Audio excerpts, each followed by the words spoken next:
All right, today for our Walipini update, we are actually in the shop. I'll show you the Walipini later, but today we're doing cool stuff and I'm gonna let William tell you all about it. Okay, hello. Today we're building the door. If you look to the left here, where I'm standing, this is old reclaimed barn lumber. It's 3 inches thick and 1 foot wide. We're gonna have a 4-foot door.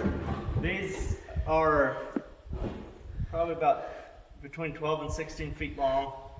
Our door is gonna be about 10 feet tall. It's awesome. And it's gonna be beautiful. So these are beautiful old solid barnwood pieces. Here's the door frame. So all of this, you're not gonna see any of this. This will all be behind other stuff. But this is the heavy drill steel like we built the greenhouse frame out of. Had a little left over, so this is what we're building the greenhouse door out of. So it'll sit up straight, right? Yeah, so it's sitting down flat right now. So this part right here will be in concrete, up 1 foot here, and then I'll have stone on there that you'll walk in on right here. Right. So the bottom of the door will be about right here. Awesome. Go up about 8 feet, which is approximately where this is Support right here. is. Okay, that's approximately 8 feet. And then this is where the arch will turn. So right here, the arch comes in here, and we'll have an arched top. So that's what we're doing right now. We just brought a piece of pipe in. I cut the pipe this morning, and as I cut it, it was a pipe that they had rolled like a curlicue. Oh, How to explain that? But they take steel like this, and then they weld it, manufacture the pipe. So there was a lot of tension on the steel. So come look at it. So it's not square. I thought it would stay square. So that's going to give me just a little extra work to get it square. Oh, I see. I see. See how it's a curlicue? Yeah.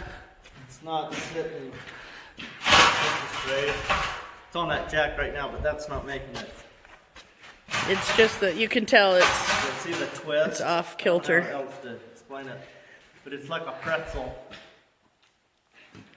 So, but this will be the top of our archway. Here again, you won't see any of this.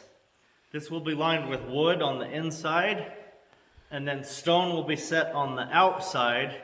You won't even see this edge here, because we're going to have a piece of wood in there like that. And the wood will be longer than the steel. The steel is there for structural integrity. And as I set the stones in there, the last stone will come somewhere, and then between the wood and the stone, it will be filled with grout. Cool. So It's gonna look amazing. that. So I started laying out how I'm gonna build the door and the hinges right here on this table. So these little pieces, these pretended to be the pipe that's on the ground so I could visualize it. I'm a very visual person. It's hard to do with a piece of paper. So you're manufacturing your own hinge, right? Yeah. Yeah, okay. I'm making my own hinge.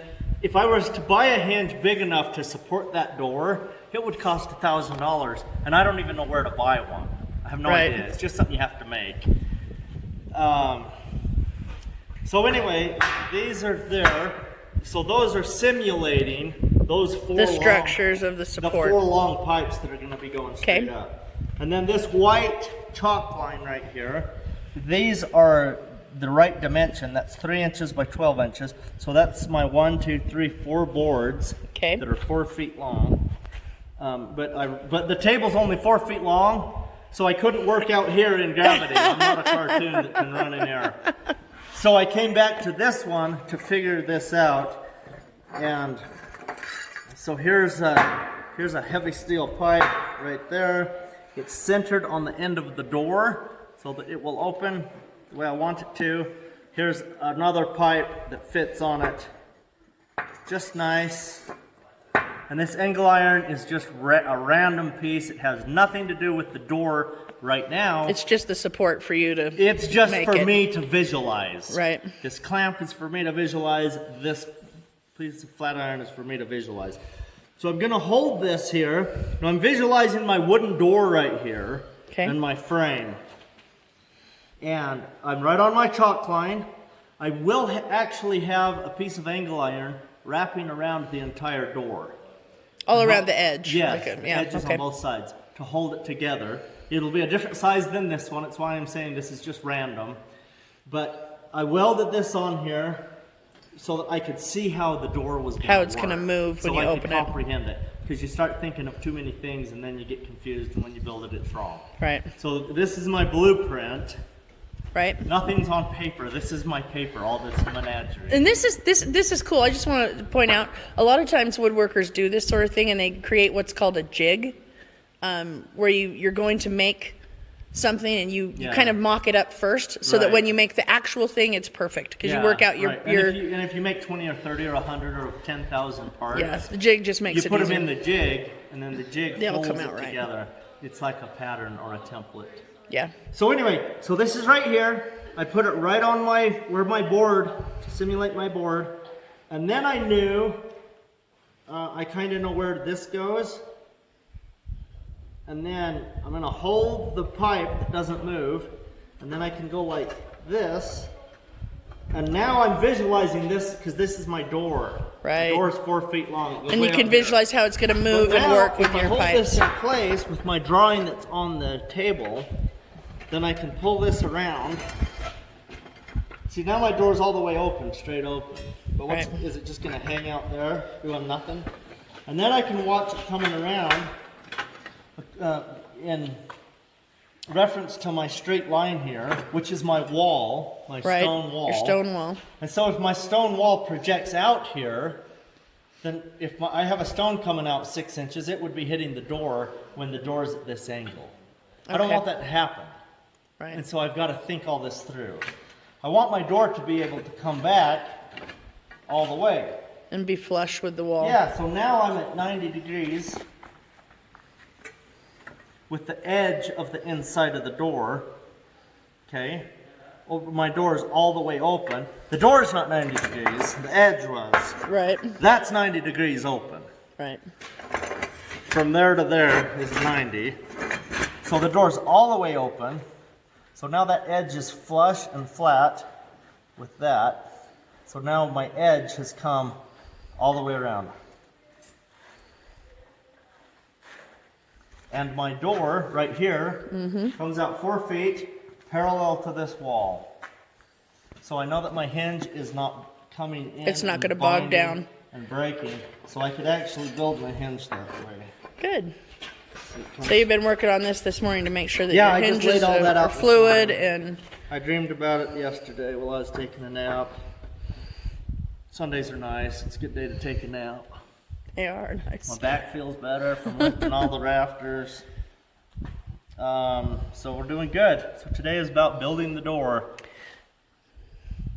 And then we're going to have a little more. I'm just showing you this because sometimes, I don't know, I always ask myself, how many people buy a piece of furniture from somewhere like IKEA or somewhere else, and you have the plans. Almost anything you buy that you assemble will have plans that show you how to assemble it. How many people struggle with that? I struggle with drawing a blueprint and then from the paper to actually building it, even though I drew it, and it's even harder.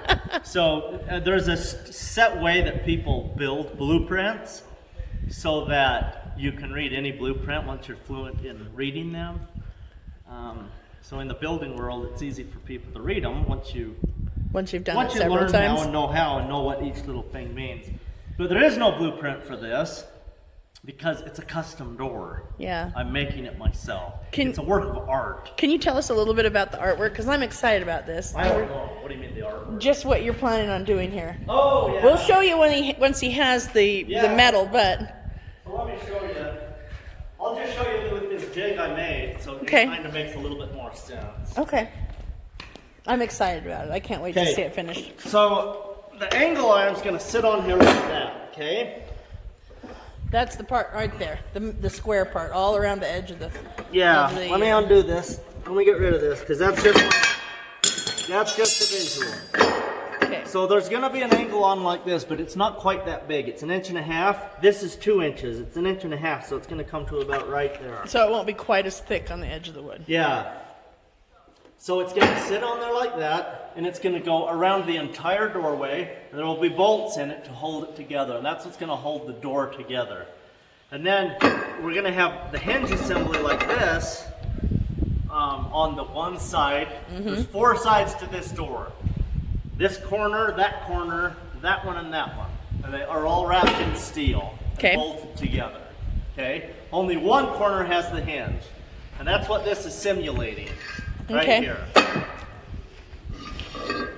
So there's that. And then we want it to look beautiful. Something like Bilbo Baggins' door with the beautiful scroll work steel coming off the hinge. So coming off this hinge, we have an aesthetic that we're going for that we like. We want it to look botanical, not necessarily the actual leaves that are black. We want it rustic, not botanical. Quite, yeah, but we're not going Gothic. We're not going. I mean, there's a million styles out there. We're not going symmetrical. We do want asymmetrical, but we're just using straight steel to do it. But it will get smaller as it goes. We're going to cut it out with a plasma cutter, and so it'll be beautiful. But if you go asymmetrical, then it looks botanical, and it's a greenhouse. Yeah. So we want a botanical flair to it. So there's that. So off the hinge, we'll have a piece of steel coming out here, and it will come down. It'll come this way, that way, that way. It'll come and it will curl around like a little bit like a vine, like a pea tendril. And it will come this way and around, that way and around. So it's gonna go around and around, and it will weld into that steel over there. So it's actually going to serve a purpose as well as being beautiful. It's going to keep the wood together. And I ordered 2 pieces of steel that are 4 feet wide and 3 feet, that's wrong, 4 feet long, 3 feet wide. I said 4 feet wide because that's the width of my door, but so it's going to be 4 feet by 3 feet, and I will use all of that. So on my 3-foot section on the top of the door, it'll come out all the way to 3 feet on both sides and the bottom. That's going to be beautiful. And then bolts will go through it to hold everything together. So as it comes to here, it will be welded to my angle iron on that side, and it will be welded to the angle iron on that side. Ground flat, painted black, so that it looks gorgeous. It's going to be beautiful. So there's the artwork. Well, I can't wait to walk through that door into the greenhouse. What at I some did, point. I know what I like. It's pretty easy for me to know that. It makes me very argumentative. And therefore, I got on Pinterest, and I typed in lots of different keywords like wrought iron door, asymmetrical door. Yeah, you typed in all kinds of botanical wrought iron door hinges, Bilbo Baggins door hinge. Just you start looking at all the different steelwork people have done, and you start seeing things that appeal to you, things that don't. And then once you find something that you like, you come to the shop and you get really dirty, and you hurt your back lifting steel, and when you're done, you have a beautiful thing. That's pretty much true. Is that how it works? That's great. Well, I'm excited. We're gonna come back and revisit it. How long do you think it'll take you to do the door? What's your time? A couple of days. I don't know. Oh, it's exciting. I just barely started cutting steel today. The day's not even halfway done, and I've already got it to this point. That's pretty good. So right here, this is what I was doing when you came in. Okay. See this chalk mark right here? Yeah. So this is the 8-foot mark. So I'm gonna notch it in here, cut it out there. But then you'll start. But that's just an idea. That's not a real measurement. That's when you'll start putting in that other piece of the metal. edge of that warped pipe will sit right in here. It'll sit on top. Nice. And then it'll be all welded in. And then this piece, I'll keep this piece. It'll come up above the arch. And then this will actually come all the way up, and it will tie in to the peak of the greenhouse. The rafters. That's awesome. This door is going to be centered with the peak of the greenhouse, and so it's going to come up and tie in and be welded in there so that the whole greenhouse is one piece. That's awesome. All right, well, farm update for the day, and we'll have more later. Okay, I have been gone all day, gallivanting off up to Idaho to get stuff for a wedding this weekend. One of my boys is getting married. And this is what William has got done. while I've been gone. This is the door, rounded at the top, the structure, these are the sides that are gonna go along, and he's exhausted. It has been all day. Hi. It's been a good day. I'm not that exhausted. It makes me sound like a wimp.